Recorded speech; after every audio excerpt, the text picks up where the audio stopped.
I didn't know what to expect on my first visit to the wonderful factory.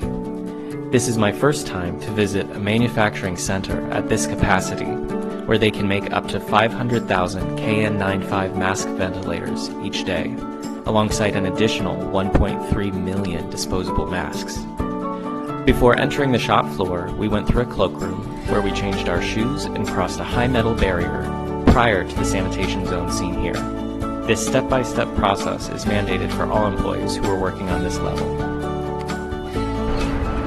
Hello everybody, this is David, and I'm Aaron. I'm from Toledo, Ohio. We are here in China, in Jinhua, at a factory that produces the KN95 mask respirator. Over here, we have machines where they are pulling out the main structure of the mask's material.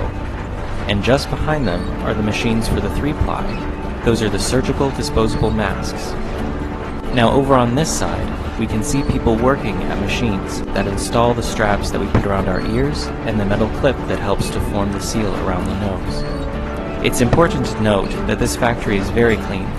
Sanitation workers come through regularly to mop up, clean up dust, and has good ventilation as well.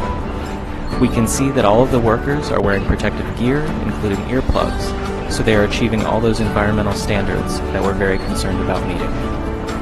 Over on this side, we have a procedural chart for the production line, so the process of production is laid out very clearly with each of the steps that must be followed.